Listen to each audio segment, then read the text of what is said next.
right, now youth, technology and trust is a discussion we're having this morning. And helping me unpack this conversation this morning, I'm joined by two gentlemen. I'll allow them to make the introductions for themselves. Let me begin with you. Hello. Good morning, and it's really a pleasure to be here. The weather is really cold, and my name is Alo Denish. I am a bioscientist by profession and also a youth leader, having been engaged in several political activities.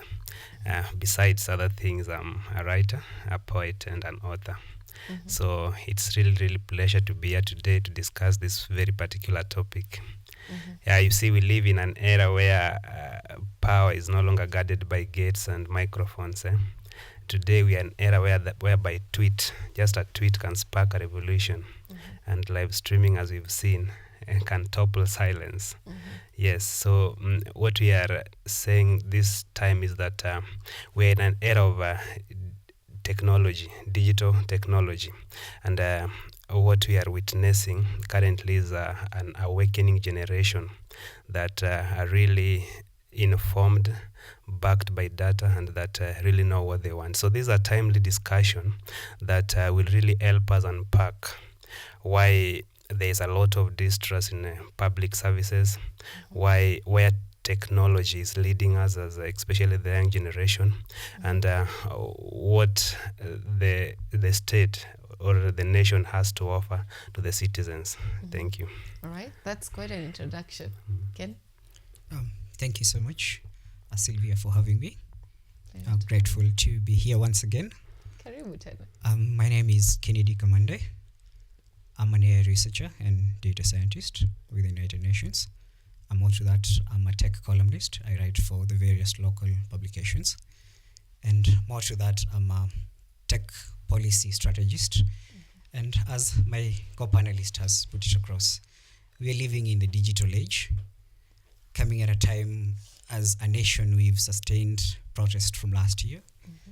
And the main clarion call is that we cannot trust our government for our future.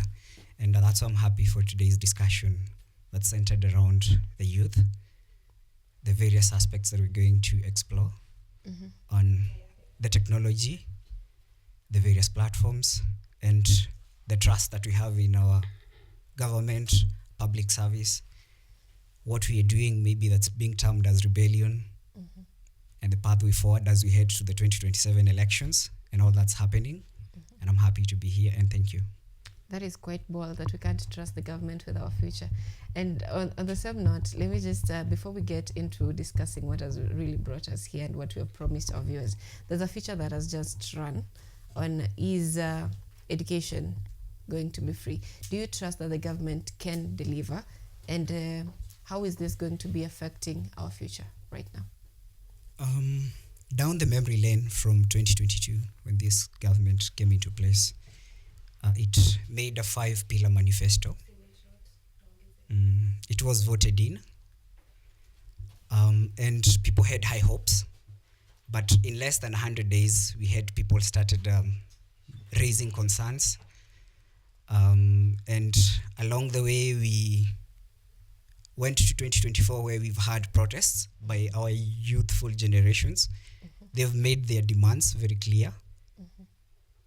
And part of the key issues as we talk of the education and why we don't have trust in this government, which is part of today's discussion, is because there's been that historical track record of this government, one, not living to its promises. If you look at the promises it made for the first 100 days, if you look at how the government came into place, how it found our economy and the systems in place, it's made life way even worse and harder for people, from economy to justices in terms of how, from our economy to our judicial systems, to the various systems that we have in place. And when it comes now to the education system, we cannot trust the government because, one, there are those reforms that the government is proposing.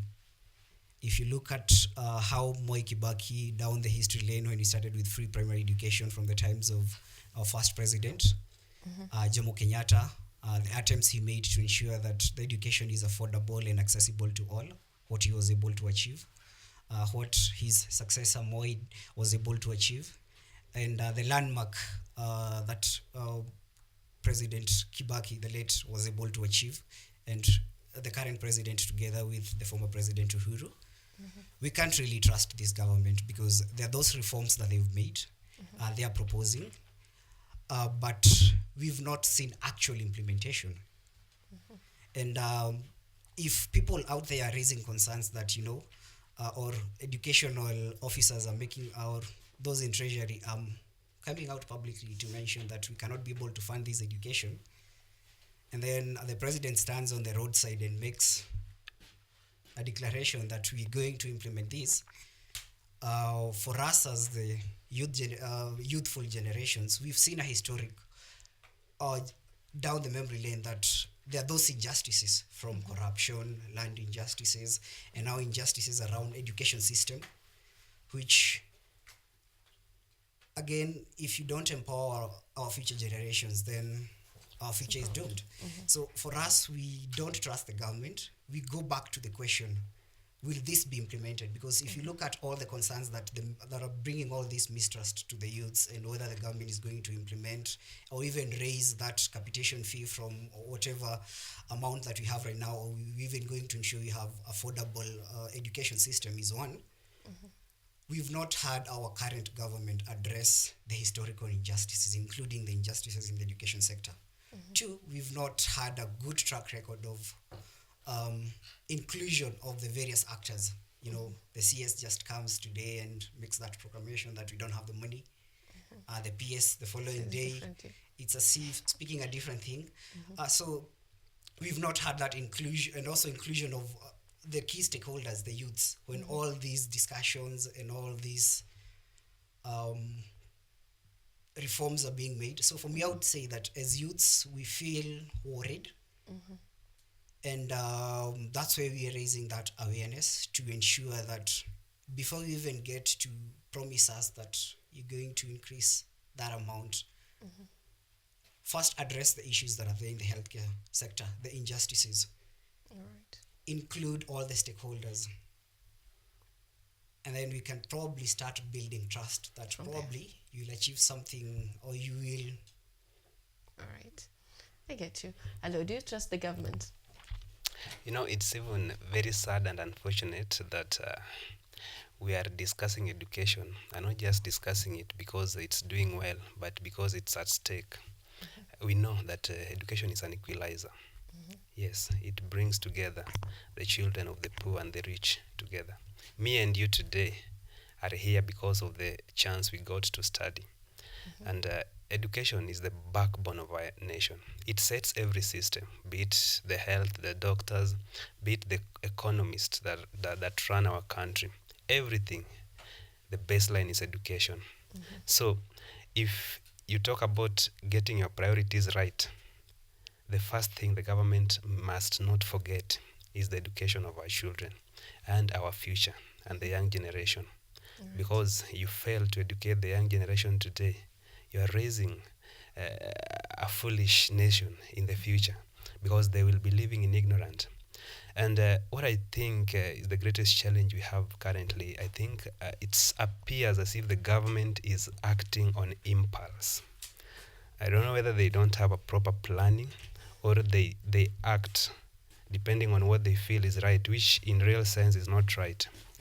When you're talking about limited funds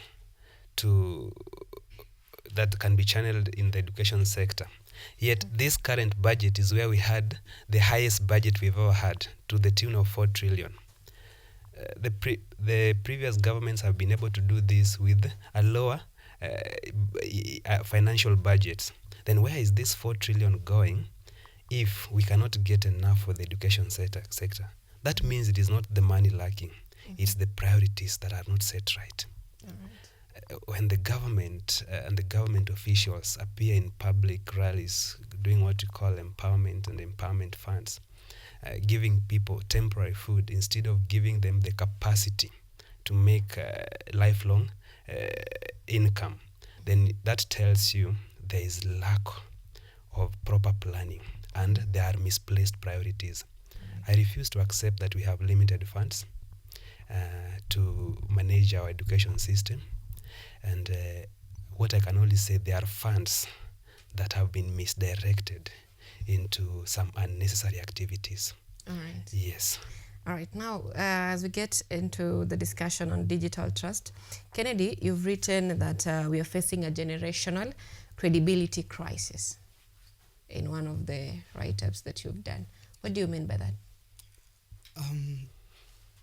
We are the so-called Gen Z, and there have been different categories of trying to group different generations, Generation Alpha, Gen Z, and the different generations.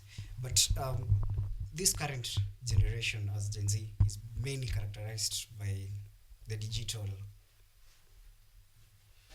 age, or the digital times that we're in, the times of mobile phones, emerging technologies, and we've grown, or we are mainly characterized as a generation that's made up of two key things. One, boldness and courage to question what we've seen or we've been able to hear historically, either working for the country or for our families, for our nations. So we have that boldness and courage to question, and not just in Kenya, even in other countries, you're able to see the young generations being able to question. And two is that our current generation of Gen Zs have the intelligence, they have the knowledge, they have the skills.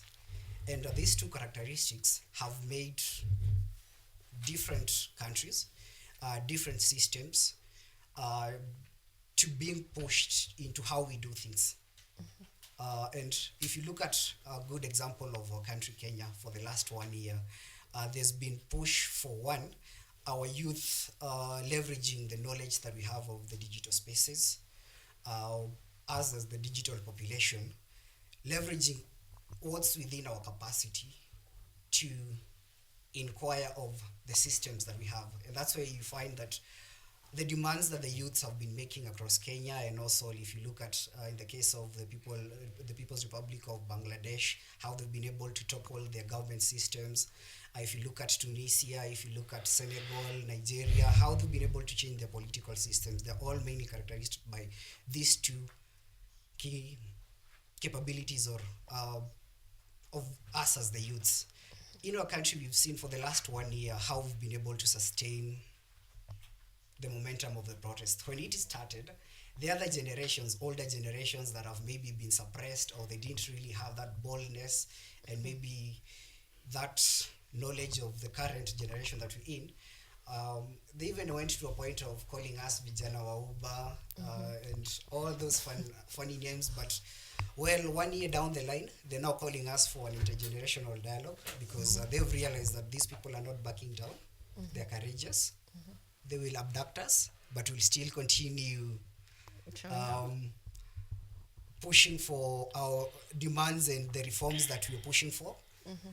They'll try all means from a legal perspective to bring frameworks that will either dissent or to try to silence the people, both physically and online, but the people are still having the courage and using these platforms.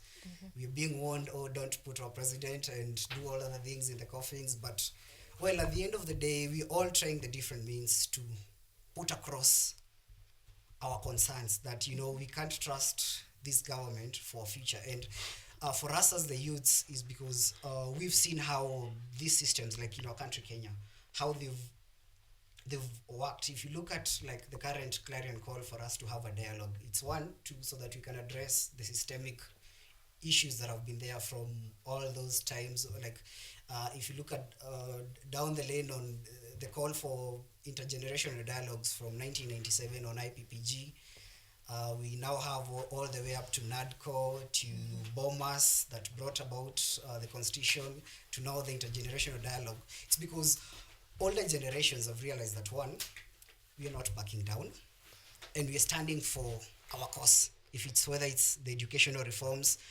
in the land reforms, corruption, leadership, we are standing for a future. and we are the digitally savvy people, and we're using all that we can. And as much as the government will try different strategies and means to silence us, whether it's killing us, whether it's abducting us, whether it's maybe deliberate sabotage on legal frameworks or whichever institutions we have, it has brought about that credibility crisis. And that's why you find that they even like right now, as we're heading to the 2027 polls, I'm aware of people and teams that are working to ensure that, okay, if IEBC and other institutions that will take us towards having a credible election will repeat what historically we've seen from 2022 of a promising of a digital transparent election, but ending up with Kamagal cases of digital inconsistencies, portals failing, inconsistencies from 34A and opaque results. Then in our own way as the youth, because we are digitally savvy, then we're going to have our own parallel civic infrastructure that will involve election, whether it's voting, whether it's tarrying, whether it's verification. So you find that these two key characteristics of us as the youth, of having that boldness to question and also to using our the digital skills and the digital spaces to build capacity, is that we're moving not just to making the protest and issuing our demands, but even now building. And what all this means is that it brings credibility crisis. If you like to look at just the case example of IEBC, not that we don't trust them, but historically what we've seen and the demands that we're making, we believe in the age that we're in, we can push for reforms, but at the same time also use the technologies that are there to make you understand that if it's not your way, it's our way for the betterment of the future. All right. Now, although we've seen increased government surveillance and censorship, how do you think this is affecting youth involvement in governance in terms of how they contribute their views, how they are part of the making of decisions? How does this affect their trust or their involvement? Yeah, you know that the most difficult mind to control is an informed mind. And sometimes I do think that the highest form of liberation is mental liberation. What we are living in an era of information, and this is the greatest challenge the government is facing, dealing with a generation that is informed, backed by data. Look at it in the past, the dark ages where information could only be accessed through the mainstream media, which could easily be suppressed by government. Today, as we speak, information moves faster than the mainstream media. It's just a click of a button, the smartphones and social media everywhere. And I think the government of the day is finding it difficult to cope up with this, because most of the political elites are still conservatives. They're old class. They are finding it difficult to control the flow of information, which is, of course, currently beyond their capacity. And so they have resorted to some scrupulous social media regulations. What I can say is that any attempt to suppress digital democracy only widen dissent. The only thing that the government should do is to offer accountability. In fact, I can say that the young generation are not lawless. The only difference they have with the previous generation is that they are informed. The previous generations could conform because they didn't have the facts. Today, something happens and it's all over social media, and the government doesn't want it to spread, and they do all manner of things to try to curtail the spread of that information, and they find it that difficult. And so the youth are mostly concerned about systemic and accountability, be it the health sector, the SHA, be it the education system, just we have discussed now, every other thing that is not working well with a government that promised heaven. If you look at even the opposition, the manifestos were, if at all we will only go by the manifestos, we don't need these things called dialogue. If at all we can only follow the constitution, we have one of the most progressive constitutions in Africa, so to say. If we can only decide to follow it, we don't need a dialogue. All right. Yes, we have some of the most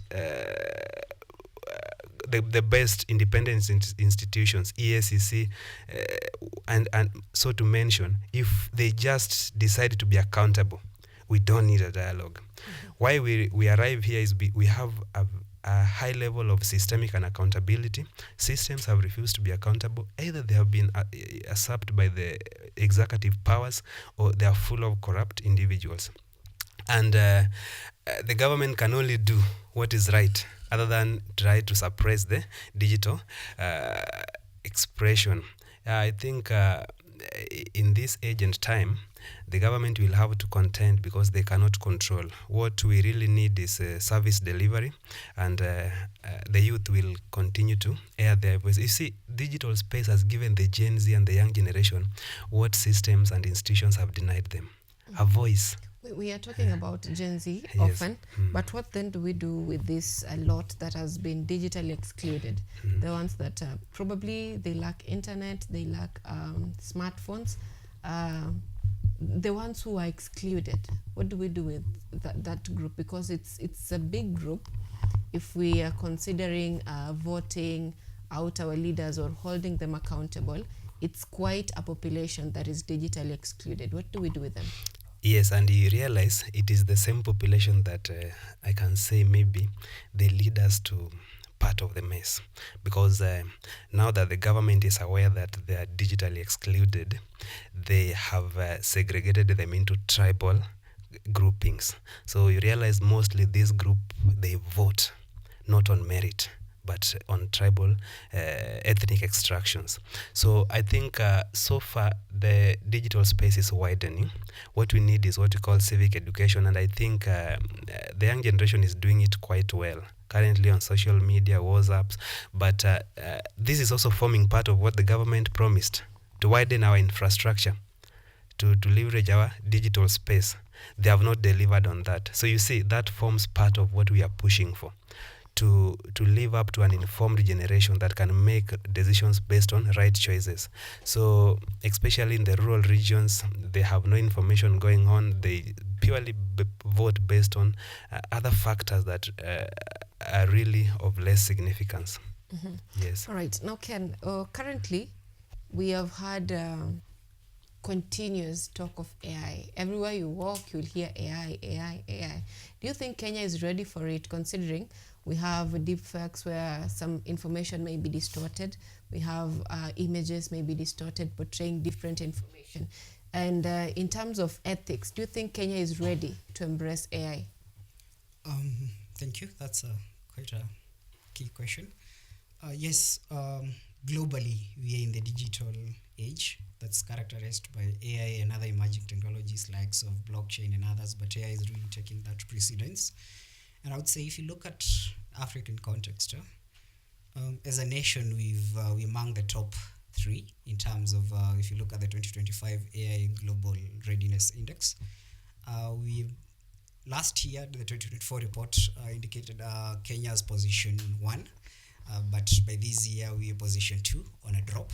That's because Rwanda is really taking precedence, and it's because of some of the policies, pronouncements that the country is making that has made us a bit behind. But we're doing quite well in terms of ensuring that as a country, we're getting our people and our infrastructure and our systems ready to tap into the opportunities that are there. This year, in April, the country launched the 2025 AI National 2025-2030 strategy.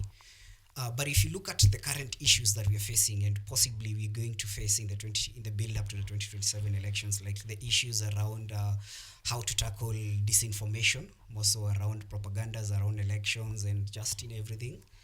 The framework is quite promising. That's the 2025-2030 AI strategy. It's quite promising, but it also has its weak frameworks that we are criticizing and hoping that we're going to have a redraft.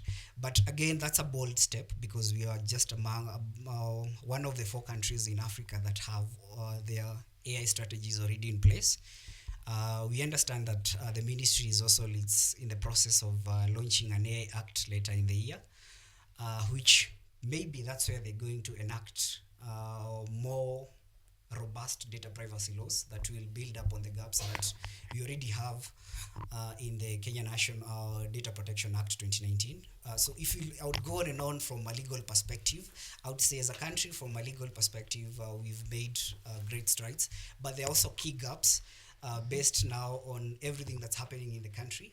And that's why if you look at the Data Protection Act and what's happening now around surveillance and dissent and censorship across social media, there are no frameworks or clauses that really support or can be able to guide us as a country ethically. And that's why you're finding that the government is using the same act to silence us as the youths. You'll hear the president say, we should not create images that portray him in a coffin. But if you look at the same act that's being used to arrest and prosecute likes of Rose Njeri for civic engagement and building platforms, it's quite not clear. So from a legal perspective, I would say it's there are weak frameworks that can be strengthened. Again, we also building up on the promise of a tech-driven, transparent election build up to the 2027. So there's so much that can be done from a legal perspective. If you look at from an infrastructure point of view, the government is doing little to zero because our former PS, that's Abitang and Demo, had a great visionary of the Konza city. It's now a fully fledged city that's doing nothing in terms of even incubating AI innovations. We have a government that has the Kenya National a Kenya National Policy Challenge that basically brings together youths from different counties to come and try to tackle the various problems from the different counties at county level and use emerging technologies. But Konza City that should be able to incubate these solutions is as good as dead. So I would say we've made quite great strides. If you look at we also have policies that are also coming up on cloud and data storage infrastructure that are even attracting likes of Visa to come to Kenya, but they finally ended up in Johannesburg to launching their data infrastructure for Africa. But again, if you look at the different other aspects of again, as it's been put across by my co-panelist, go through the digital economy agenda of the Kenya Kwanza Manifesto.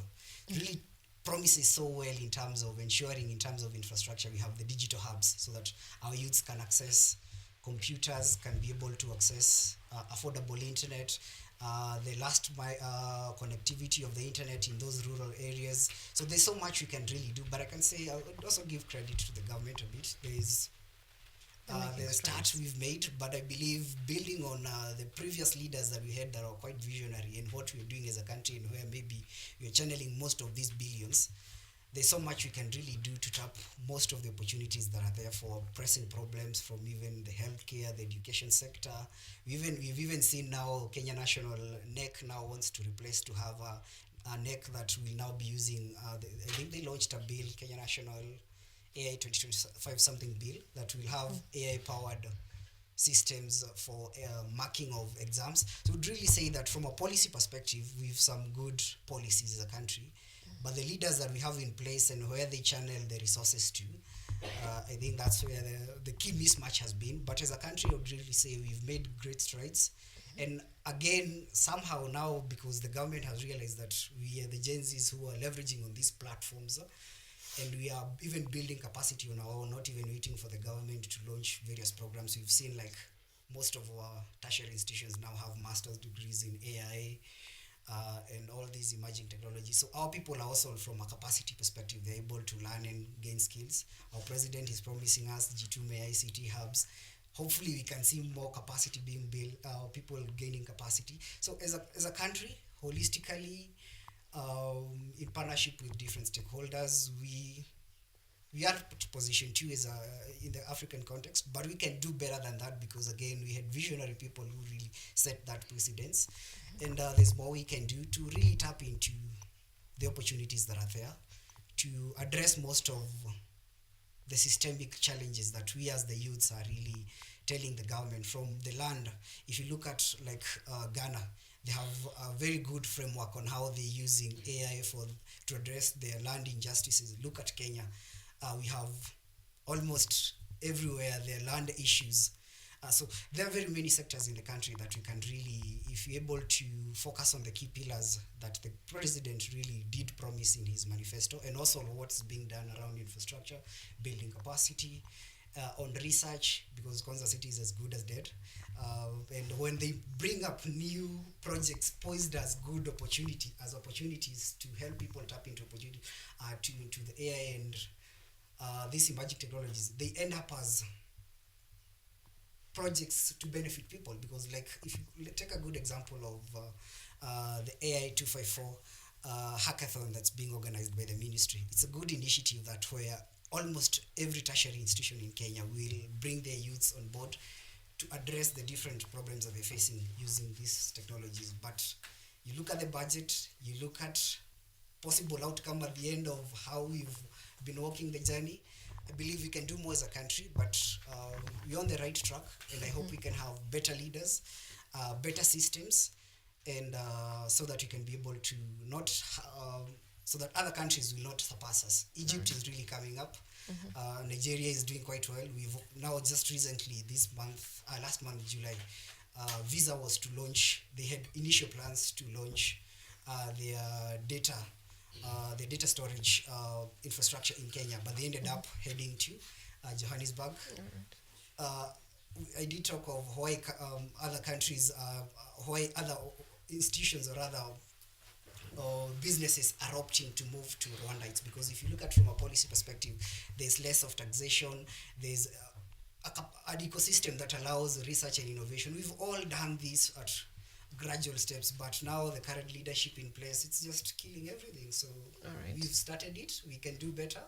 And there's a saying that no tech is free, and this was pointed out to AI, that you might see that, okay, they're giving us this kind of website or this kind of for us to use, but in real sense they are feeding on your data. How true is that? As my co-panelist did put it across, data is the new fuel of the digital age. And data is the kind of information that we are even right now generating data as we speak. That's either shared through social media, the different platforms. And most of these companies are from the Western countries, which are quite developed.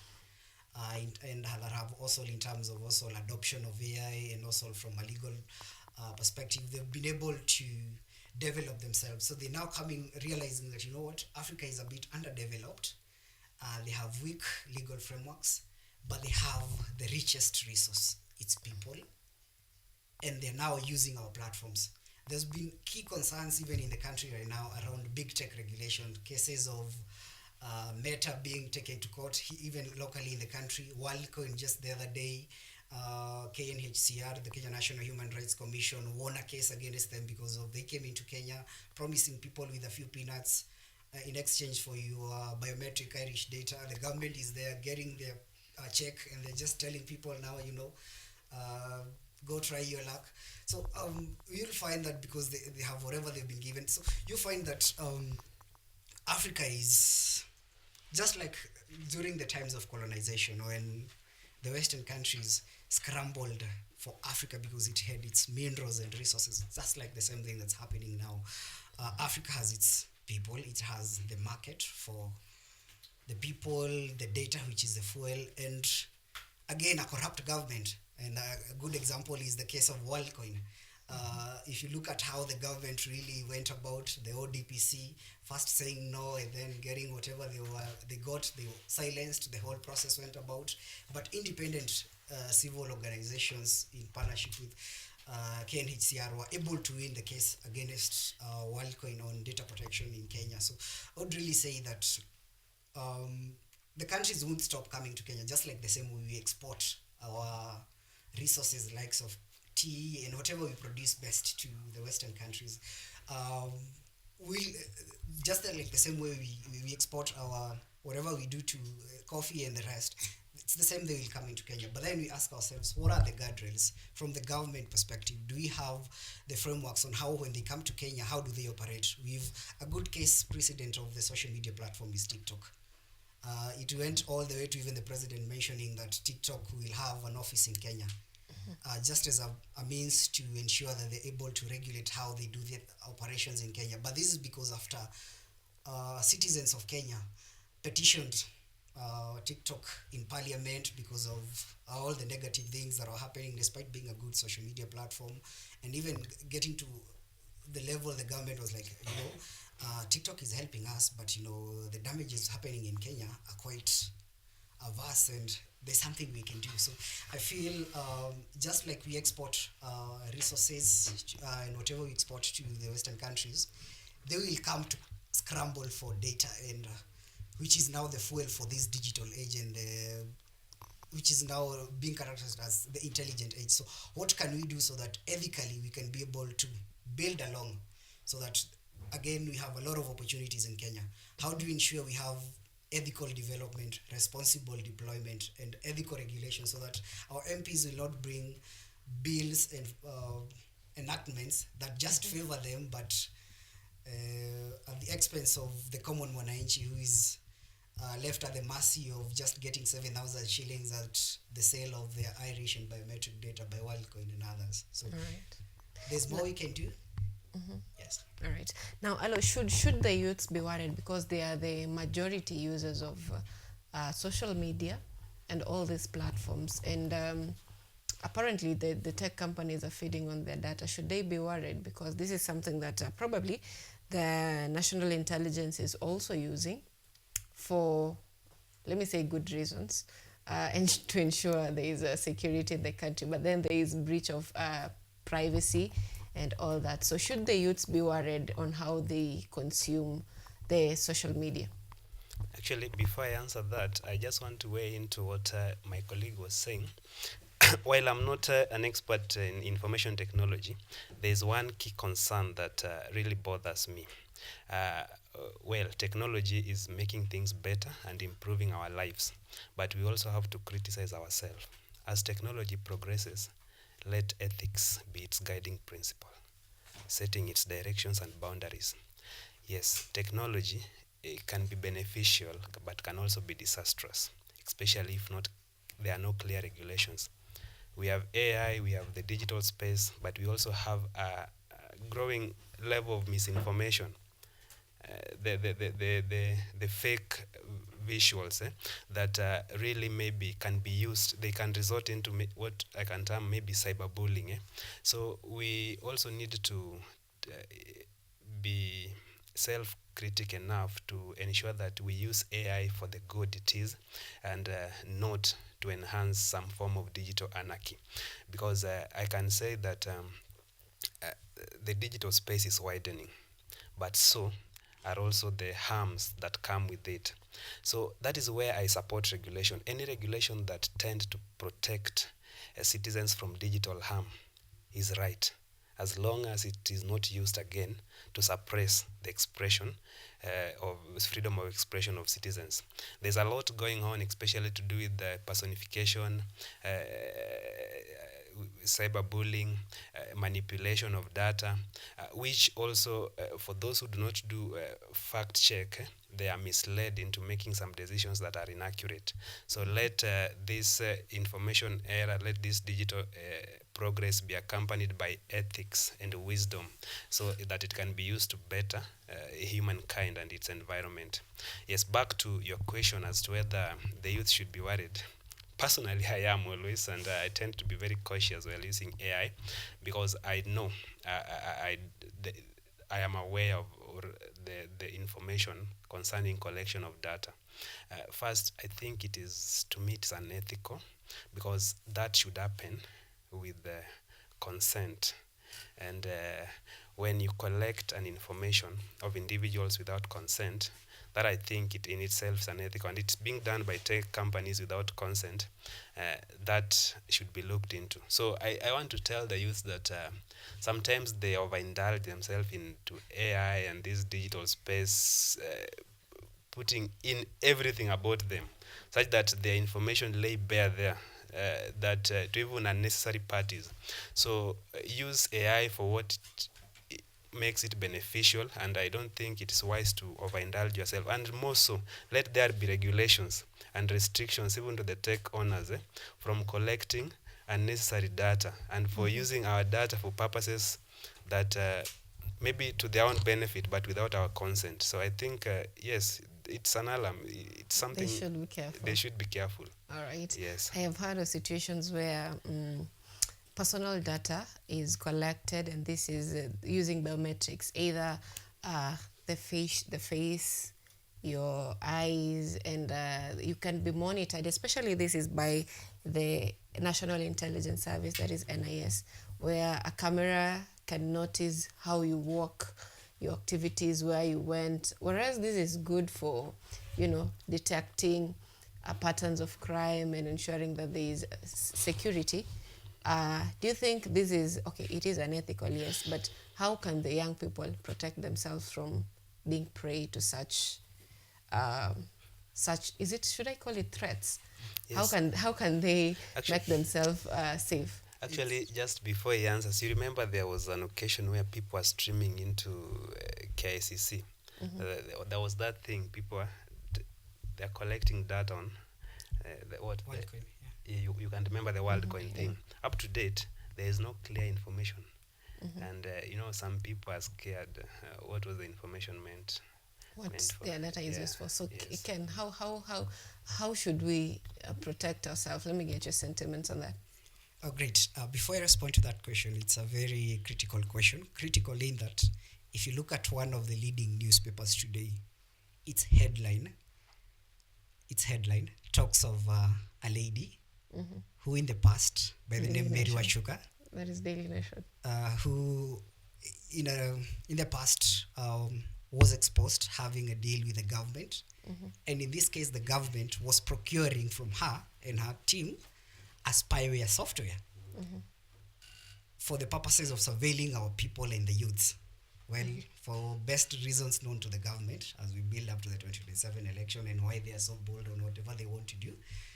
And it has ended up with her passport being revoked and she can never come back to Kenya. So that's again centers around the discussion was we're talking today of silencing the youths both physically and digitally in different ways. So now I circle back to your question.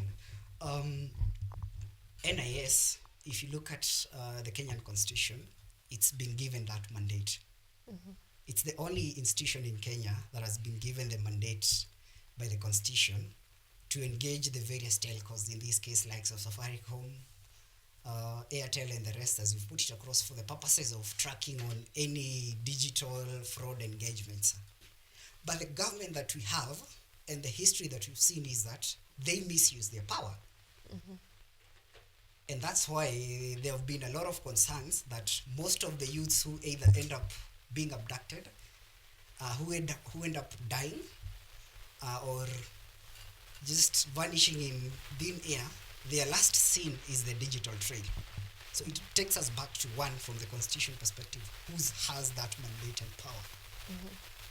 And who is it protecting? And who is it protecting? So you go back to the constitution and realize that the only person who has that power constitutionally is the NIS, and they can engage the different telcos for what they refer to as the CDR records, like the call data records, more information if they need about your financial and all that, financial statements and all that.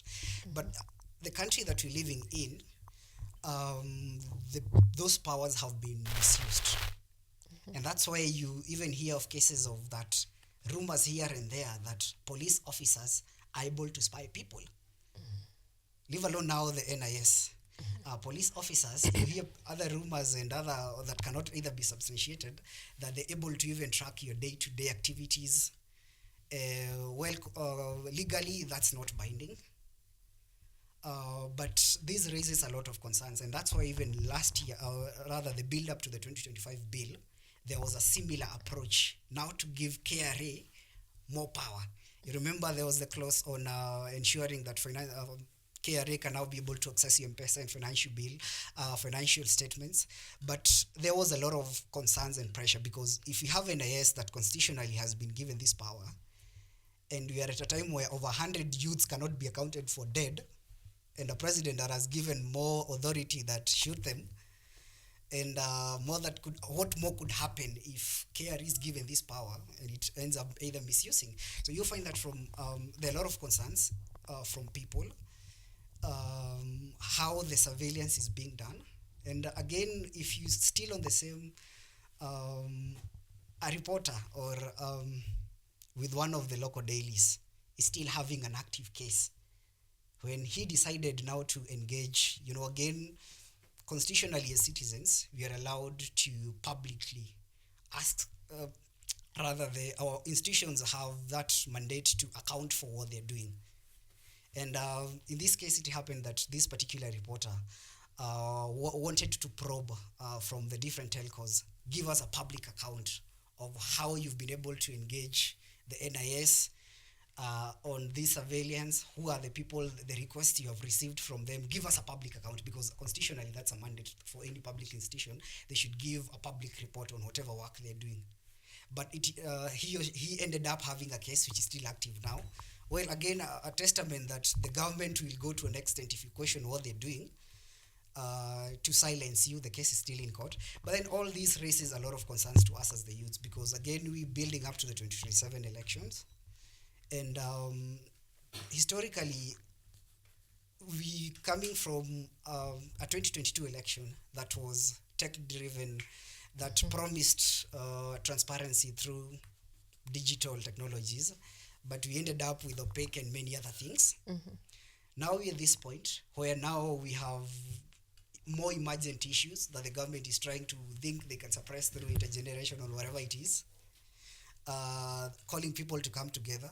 But then we look at the critical issues, we ask ourselves, what more? As we build up to the elections, the issues that we've seen, the inconsistencies with the 2022 elections, the boldness by those in power, not with no sign that you're going to leave this place. All right.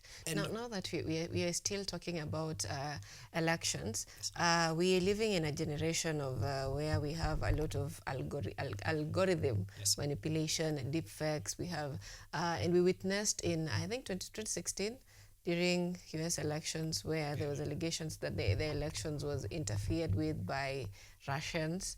And US is quite at a place when it comes to tech. So how do we ensure integrity in our elections in 2027 as Kenya? Because we saw something like a breach in the US. And we know, and it was just about email, someone sending emails and you click the email and all that. But for Kenya, we are more careless. We click everything. WhatsApp link is sent, you're clicking it. So how do we ensure that we are safe as a country? Great. I'll build up on that by the time you are heading to the 2022 elections, maybe you heard of Cambridge Analytica in our context of Kenyan elections. But not many of us were really so keen on what Cambridge Analytica, or in whichever way, what were its contributions either to the elections, whether it was true or not. But now as a country, we are living now to the true times that, you can wake up one day and you don't have internet. You can wake up one day, your last seen, you cannot be traced where you are because you just vanished in thin air. We are living at times that things we used to hear in other countries, that you can just wake up one day, there's no TV broadcast. So we are now moving beyond just what the fears we used to have with the digital spaces, that the government or the people in place can leverage any kind of strategy to achieve the agenda, but we are already now living it. Again, for the last 1 year, we've seen a whole sustained efforts in different ways, and this raises a lot of concerns. We're heading to the 2027 election. We have just an IBC that has just been constituted, and the first statement it's given us is about a double standard revelation of a double standard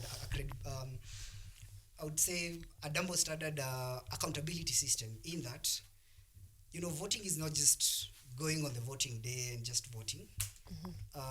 In a previous ruling by the former CJ Maraga, he mentioned that voting is a process. And coming from all the digital inconsistencies we've had in 2022, we now have a new IBC. It has made its first announcement that, because I would look at it this way, my democratic right as a citizen is that I can wake up one day during elections and vote, And if the decision that I made on the polling booth along the journey before the next election does not satisfy me, or I feel betrayed by the person I voted, or I feel kind of they are incompetent, I should have that mechanism, a way to recall them. And the first revelation from the IEBC is that, we have a system in parliament that has an accountability system for the lesser people, the MCAs, but for us, we are immune. Okay, that's okay. But then for me, I would be more concerned to look at, as we move forward, we're in the digital-driven era. What is your digital roadmap moving forward? We are not going to the Stone Age. We are now in the digital era. We are looking at concerns of misinformation, disinformation, manipulation, even voter stuffing, how all these can be done through electronically, either to manipulate voter disengagement or the voters' results. So what is your roadmap moving forward? We have maybe by-elections coming up. We have all the demands we've had as youths, the systemic injustices. We've taken stock of what happened in the 2022 elections and what has happened in other countries. And a good example is the elections that just took place in Nigeria. Its electoral system, the digital system, all the issues that emanated. Are these issues going to happen again in Kenya? And then we are a bit more boldened to realize that could happen, because if initial fears that we had of the digital spaces and government censorship and attempts to silence dissent are already happening, then what more can happen? As we head to the elections, are we going to have what is a transparent and credible election in this digital age, as we have the new IEBC in place? So that's a key question we're asking ourselves as we look at the various loopholes from misinformation. As maybe we've heard the IEBC mention there'll be new proposals. Are those proposals going to incorporate some of these concerns? Because if not, then we've seen in the past a government that can use the loopholes, like now the Cybercrime Act, to prosecute its people, a Data Protection Act that has weak points such that anyone can wake up and say anything and they're not prosecuted. All right. So there's a lot of concerns as we head to the elections, and that's why there's some bit of mistrust with the IEBC, but we hope they'll be able to rebuild their trust as we move along, because for us as youths, we're not just looking at going to the voting booth and just casting my vote and that's it. No. Okay. Now, Alo, as we bring this to an end, because my director is telling me muda wetu umeyoyoma, how then can the youths ensure accountability when it comes to elections? In fact, I was listening to my colleague here, and just one thing I wanted to maybe remind us is that I know while technology can ensure integrity, systems are as good as people that control them. That is what I've witnessed in the past. In our election journey, the election journey of Kenya has been marred by a lot of betrayals in the altar of power. Look at from the 2007 bloodbath to the 2013. We talked about irregularities and illegalities, and yet we had introduced the technology. Then we talk about the 2017 annulment of the election by the Supreme Court. Talk about 2022. The commission divides into two, the Cherera form, and we talk about forms, systems crashing, mismatch of forms. You remember the Form 34A and Form 34B disparities. Yes, so however much we can talk about, we have leveraged on technology to ensure that there is electoral integrity. It is as good as the people who control it. Let us not lie to each other that there is a system somewhere that will operate devoid of any legality or irregularity. If the people at the center of it have other wishes, or when they sense that the outcome may not favor them. Because the problem we've had is the opaqueness of our systems. The technology that is meant to enhance us is actually becoming a source of confusion. Yes, and also we are also facing impunity of the electoral officials who cannot even be prosecuted. Failure to open servers. You see, these things, when they are not addressed, the country cannot move forward. And I'm telling you, towards the 2027 election, if IBC don't do some radical changes, they are not going to join this election as neutral referees. but they are just going to join there as suspects that are already on trial on the public court of opinion. So let the systems know that we are aware. We cannot be lured by sweet words of technology here and there, and we are checking at the integrity of the people who are involved. And this really rests on their shoulders. Yes. All right. Now, Ken, I'll give you a minute to give us your final thoughts on this conversation. Thank you.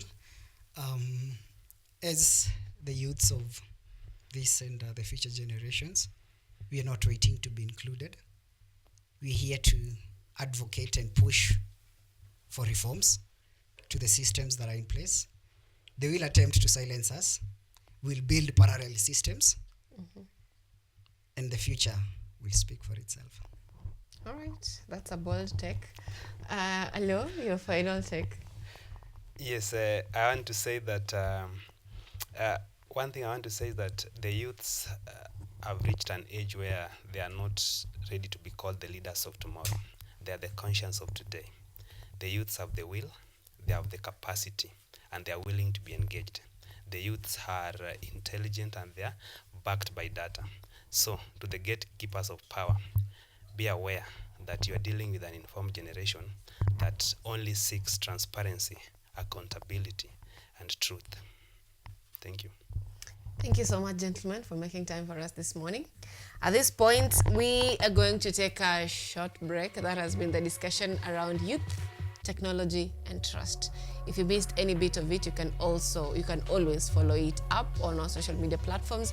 These will be posted on our YouTube and across our platforms. That is on X at KUTV Kenya, and also you can follow up with our guest, Ken. I think it's Ken, just your name. Just tell us where they can follow you from.